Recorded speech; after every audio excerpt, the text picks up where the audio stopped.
కలికేసే కాలమే. ఈ సినిమా చూస్తున్నప్పుడు మనకు ఢిల్లీలో జరిగినటువంటి ఇన్సిడెంట్ కళ్ళకు కట్టొచ్చినట్టు గుర్తుకొస్తుంది. తప్పు జరగడానికి, చప్పట్లు రావడానికి ఒక మనిషి, ఒక చేయి ఎలాగైతే కాదో,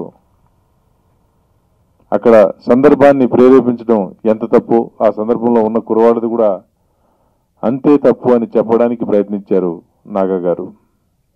తనకున్నటువంటి సోర్సెస్లో చాలా చక్కగా ఈ షార్ట్ ఫిలిం తీయడం జరిగింది. ఇది ఒక వండర్ఫుల్ ఎక్స్పీరియన్స్ మాకు కూడా. ఆయన ఈ షార్ట్ ఫిలింతో పాటు అతనికి ముందు ముందు మంచి భవిష్యత్తు ఉండి ఫీచర్ ఫిలిమ్స్ కూడా చేసే అవకాశం రావాలని మనస్ఫూర్తిగా కోరుకుంటూ నేను సెలవు తీసుకుంటున్నాను. కెలికేసే కాలమే సమాజంలో ఉన్న సంఘటనలకి అద్దం పడుతూ ప్రజెంట్ సిచ్యువేషన్కి ప్రతిబింబించేలాగా స్వేచ్ఛని దుర్వినియోగం చేసుకోకూడదనే కాన్సెప్ట్తో తీసిన ఈ షార్ట్ ఫిల్మ్ చాలా బాగుంది. మాటలు బాగున్నాయి. నా కో స్టార్స్ అందరూ, ఇక్కడ ఉన్న వాళ్ళందరూ బాగా చేశారు.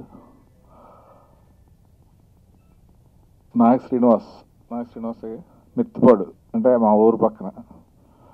చాలామంది సైలెంట్గా వచ్చి అసిస్టెంట్ డైరెక్టర్గాను, అసిస్టెంట్ కెమెరామెన్గాను ఉంటూ ఏదో అచీవ్ చేశాక కనిపిస్తున్నారు నాకు. బాగా తీశాడు, మంచి భవిష్యత్తు ఉంది. ఈ నాగ శ్రీనివాస్ అనే మొక్కకి పూరి జగన్నాథ్ అనే కంచె ఉంది. ఇతను డెఫినెట్గా పెద్ద వృక్షం అన్నీ సాధించాలని మనస్ఫూర్తిగా కోరుకుంటున్నాను. చాలా ఏళ్లలో మన కంటి ఎదురుగుండా ఇవి జరుగుతూ ఉంటాయి.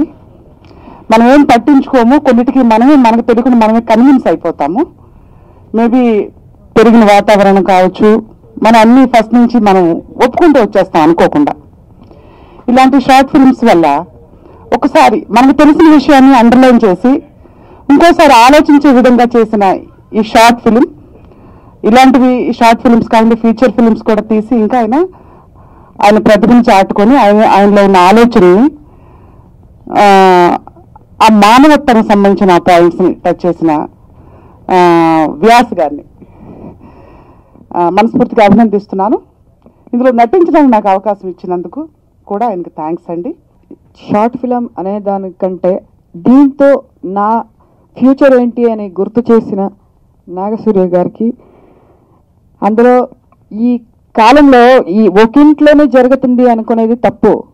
అందరింట్లోనూ ఒక్కొక్కరు, ఇప్పుడు మన చెల్లి ఇలాగే కోరుకుంటుంది, నేను ఇలా కావాలి, నేను ఇలా స్వేచ్ఛగా ఉండాలి అనుకునేది, అది మనం అనుకునే తప్పు కాదు. అందరూ కోఆపరేట్ చేస్తే కానీ ఇలాంటిది తప్పు అనేది అందరికీ తెలియపడేదే ఈ షార్ట్ ఫిలము. ఈ షార్ట్ ఫిలం నుంచి అందరూ ఇలాంటి తప్పు చేయకుండా ఉండాలి అనుకునే షార్ట్ ఫిలం తీశారు. కానీ ఈ షార్ట్ ఫిలంతో ఇంకా పెద్ద డైరెక్టర్గా అవ్వాలని నేను కోరుకుంటున్నాను, మనస్ఫూర్తిగా కోరుకుంటున్నాను. Thank you. తమ్ముడు కేవ్ మా అడ్డాది పూరి సార్ ఆఫీస్లో మాకు పరిచయం. కొంతమంది కథ చెప్తే కథ బాగుందో లేదో చెప్పచ్చు, కానీ నాకు ఆ తమ్ముడితో మాట్లాడితేనే ఈయన చాలా తెలివైనవాడు, ఈయన చాలా పెద్ద లెవెల్కి వెళ్తాడన్న ఫీలింగ్ అనేది కాసేపు ఈరోజు డైరెక్టర్ గారితో మాట్లాడితే మనకు అర్థమైపోతుంది. మనకి చాలా చాలా మంచి డైరెక్టర్ అవుతారు ఫ్యూచర్లో. టైటిల్ పేరులోనే మాకు ఒక విభిన్నంగా మనకు తెలుస్తుంది, కెలికేసే కాలం అని చెప్పేసి. తమ్ముడు, wishing all the very best.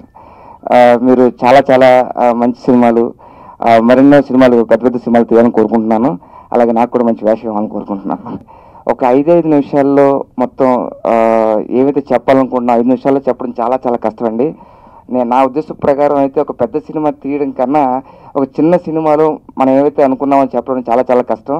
అలాంటి దాంట్లో విజయం సాధించారన్న తమ్ముడు మీరు. So wishing all the very best. ఇక్కడికి ఇచ్చేసిన ప్రతి ఒక్కరికి నమస్సుమాంజలి. Thank you so much. Thank you. నాకు నాగ శ్రీనివాస్ గారు ముందే పరిచయం, ముందు ఒక సినిమా వర్క్ చేశాం. ఆయన వర్క్ ముందే తెలుసు కాబట్టి ఆయన కాన్సెప్ట్ చెప్పగానే చాలా బాగుంది అనుకుని ఇది చేసాం. సో ఆయన కన్వే చేసిన విధానం చాలా బాగుంది. అందుకని కొన్ని చోట్లయితే రీ రికార్డింగ్ కూడా ఇలా చెప్తున్న మెసేజ్ విందాం అనిపించింది అనమాట. అందుకని అక్కడ రీ రికార్డింగ్ కూడా ఏం చేయాలి, సౌండ్ లేకుండానే ఒకటి డైలాగుల మీదే ఆ సీన్ నడిపించాం అనమాట. నాకు దీనికి పనిచేసినందుకు అవకాశం ఇచ్చినందుకు డైరెక్టర్ గారికి ఆయన ఇంకా మంచి సినిమాలు చేయాలని కోరుకుంటున్నాను. మా మండలం నుంచి ఇక్కడికి హైదరాబాద్ రావాలి, డైరెక్ట్ అవ్వాలనుకున్నప్పుడు ముఖ్యంగా మా మండలం నుంచి ఒక గొప్ప వ్యక్తి ఉన్నారని చెప్పి ఆయన ఆదర్శంగా తీసుకుని ఇక్కడ రావడం జరిగింది. అదేవిధంగా నా పేరు నాగవేశ్ అండి. నేను పుట్టింది పెరిగింది రాజమండ్రి అండి, చదివింది భీమవరం అండి, పడి బతుకుతున్నది మాత్రం పూరి గారి మీద అండి. ఎందుకంటే I'm devotee of Puri Jagannath అండి. ఎందుకంటే ఒక శిష్యుడి కన్నా గొప్ప భక్తుడు గురువుకి ఎవరు ఉంటారంటారు, అలాగే గురువు కన్నా గొప్పదేది ఒక శిష్యుడికి ప్రపంచంలో ఏది ఉండదండి. ఎందుకంటే నేను రాజమండ్రి నుంచి రైలుకి వచ్చిన నాకు ఈ డైరెక్షన్ డిపార్ట్మెంట్ అనే పర్వతాల దగ్గరికి చాలా సులువుగా వెళ్ళానండి. కానీ ఎక్కడ మాత్రం చాలా కష్టంగా ఎక్కాను. కానీ ఆ తర్వాత ఒక మేరు పర్వతం లాంటి పర్వతం దగ్గరికి చాలా కష్టంగా వెళ్ళానండి. 6 సంవత్సరాలు పెట్టింది దాని దగ్గర జాయిన్ అవ్వడానికి. కానీ చాలా సులువుగా ఎక్కాను పర్వతం అన్నది. అంటే డైరెక్షన్ అంటే ఇంత ఈజీగా ఇంత సులువు అన్నది నేర్చుకున్నాను. అంటే ఆయన రుణం ఆయన పెట్టిన భిక్ష ఇది ఒక రకంగా చెప్పాలంటే. ఈ షార్ట్ ఫిల్మ్ చేసింది కూడా ఏదో యూట్యూబ్ వ్యూస్ కోసం చేయలేదండి. అంటే నన్ను నేను పరీక్షించుకోవడం కోసం, అదేవిధంగా ఒక మెసేజ్ని జనాల్లోకి తీసుకెళ్ళగలనా లేదా అని చెప్పడం కోసం చేశానండి. తల్లిని చూసి కూతురు నేర్చుకుంటుంది, తండ్రిని చూసి కొడుకు నేర్చుకుంటాడు. కానీ మనకు తెలియకుండానే తెలిసిన విషయాన్ని నిర్లక్ష్యం చేసి ఈ సమాజం పాడైపోవడానికి ముఖ్యంగా తల్లిదండ్రులు ఎలా కారణమవుతారనే కోణాన్ని ఆవిష్కరించడానికి చేసిన చిన్న ప్రయత్నం. ఆ ప్రయత్నాన్ని మీరు అందరూ దీవిస్తారని మనస్ఫూర్తిగా కోరుకుంటున్నాను. థ్యాంక్ యూ అండి.